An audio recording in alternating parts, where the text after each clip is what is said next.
that flare adapter piece, this thing? Yes. Where did you put that? It's got to be in your pocket. Very good question. There it is. We skipped some of the important steps, but if you've never flared a brake line before, here's how to do it. And cross your fingers it comes out right. Nobody likes having to do this. We're to cut the end off with a cutter. And cleaned up the end with a file. And now we're getting it lined up to that first step of this flare piece. And then we're going to tighten this down with some crescent wrench action. There. That is too high now. And try to line it up again. And we are in an Advanced Auto Parts. This is where I buy a lot of parts from. This is a loaner tool set from Advance. And they love it when you come in and use their counter space. I don't care. She doesn't. This is Summer. Oh, you're recording. I am. Sorry. It's okay. You can be in it. I don't care. All right. So that height looks good now. Now we flip this around. Stick that in there. This goes in here. Tighten that down. And then we go to the vise and finish the rest. In this episode of How Not to Flare Brake. How not to flare brake lines. Okay, so now we've got to get this flare piece pushed all the way against this bar. Till it stops. Till it stops.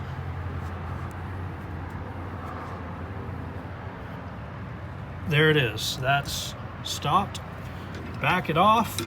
Remove that. Take a look there at that. Does that look all centered? Yeah, that looks pretty centered. Okay. With the end of that, we're going to finish the flare. So what did the other piece do? Just like... So that first piece kind of shapes it. The lines are like this, and then you put it in there, and it kind of flares it open like this. And then this other part, what we're going to do now, this is called an inverted or double flare. So it brings it out like this, and then this last piece is going to curl it back in. So you can imagine that, but it's a tube, so that goes all the way around. This is always the scariest part because sometimes you take it off and then it's not good, and you have to start over, or you go too far. That looks all right. Let's pull it off and see how it looks.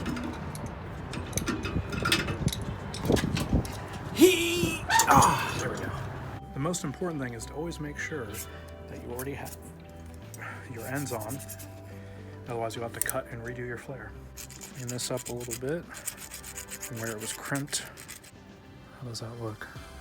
Mostly centered, yeah? That should work. And now we have the fun part of bending it to match this original shape. You can see here, this is why we're replacing this brake line. It's no longer one piece. That'll probably work.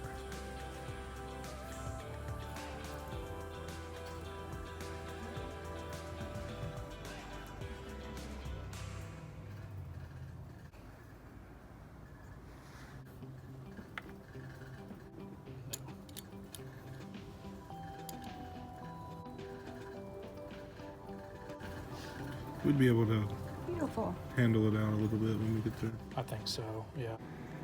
Good.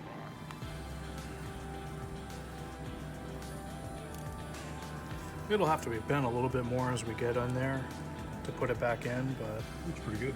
I think that'll be pretty close right there. Okay. So there's mostly all the steps in replacing a brake line. Have to figure out the first half on your own, or ask me how to do it. Now we get to put all this stuff away and go put it on. Yep. Goodbye.